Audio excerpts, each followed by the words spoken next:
Afternoon, guys. Hope you're well. Same process ever. Max on either side. We'll set an embargo partway through 10:30 this evening. Start with Ian, please.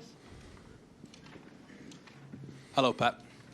Obviously, we received the news last night about Erling Haaland's injury. I just wondered what your reaction was to it. Obviously, a huge disappointment to lose such an important player at such a crucial part of the season. Sometimes there are years that these kind of things happen all season. So I would say that could not be differently at the end of the season. So yeah, but all the injuries that we had this season, so sorry for them and for Erling as well. So and could recover speedy as quick as possible and come back. Obviously, there's still tests ongoing, still conversations to take place, but do you have any idea about how much of this season he might still be available for? No, they told me, the doctors, between 5 and 7 weeks. So hopefully the end of the season and a World Cup be ready. Obviously, it gives opportunity to other players. Omar Mamouche so far has only started one Premier League game when Erling was injured for the Liverpool game. He didn't seem to quite play as the proper number 9 like Haaland plays.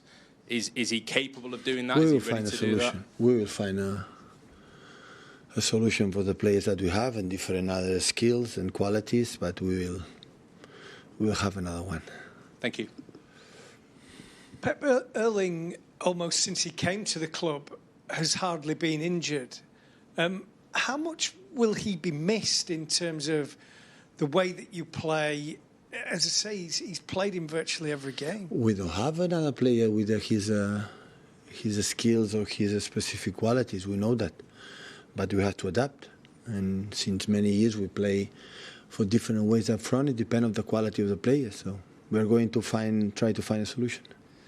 You speak a lot about the fans and the fans backing. The fans are holding a protest tomorrow before the game because they're not happy with the way that the ticketing has gone, and clearly they don't believe that the club is acting in the right way. Have you got any sympathy for them? Have you got anything to say to them? Obviously, you're the visual place. Of course, I have sympathy.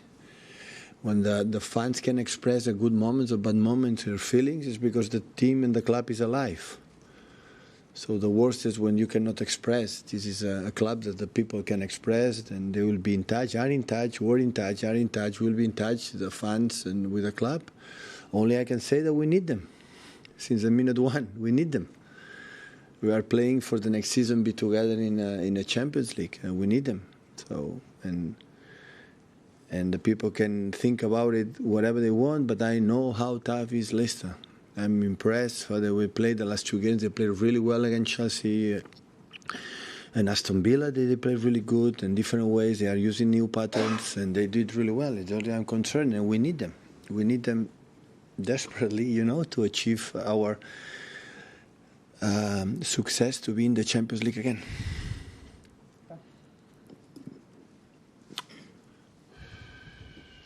Thanks, Pep. The fans, again, if you don't mind, they're planning to protest tomorrow.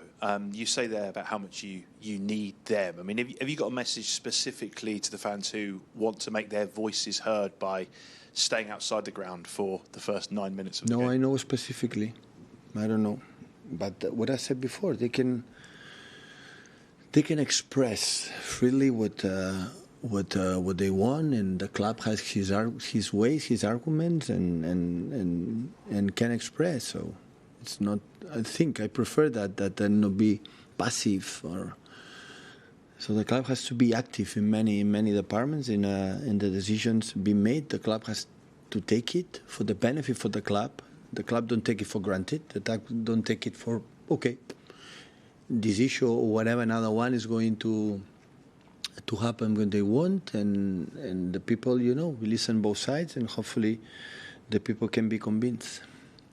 Looking at the game tomorrow, obviously the league table as well, you're in this battle to finish in the Champions League. Every game is really important now.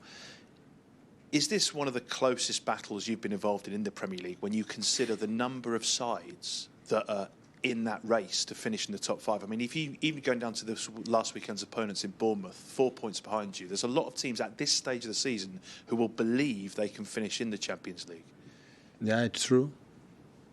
But don't tell me about the toughest battles we had in the past, much more tougher than these ones. When you have to win 60 or 70 games to win the Premier League, don't tell me it's not not difficult. It was not a tough one. That is different because in the past, except the first season that we were together, one season that Liverpool was extremely strong and we could not compete with them all the time. We were there to fight for the Premier Leagues, and this is the first time, alongside the first season when I was here 9 years ago, like we fight to qualify for the Champions League. Okay, we have 9 games left. We know exactly what you have to do: 5 at home, 4 away. And you have to win our home games, and you're going to try. More often than not, you've come through these challenges by winning consecutive matches. Have you seen signs from the players that they can do that again this season, finish out by winning consecutive matches? I would like to say yes, but I don't know. Because the previous seasons we have done it, and every season we were able to do it, and we have done it. But this season we are not being consistent to tell you, yeah, it's going to happen. So I don't know. Pep, in terms of Erling's absence, how much does it change the roles of other players? For example, how many more need to step into the box now to cover that void? Yeah, of less course. crosses. Yeah, definitely. We need players in other qualities, and we have to bring more players with a sense of goal close to the box. That's for sure. Because, of course, Erling, his numbers again have been exceptional, and is our incredible threat for many things, for long balls, for for the sense of goal. But we have to adjust for the other players. Do you see that in training, that they can click? Because you've been playing with him for so long. No, it's not about the training. I know the players have the sense of goal more than the other ones. So everybody knows there are players the sense of goal more, this talent than the other players, and you have to try to bring them close to the box.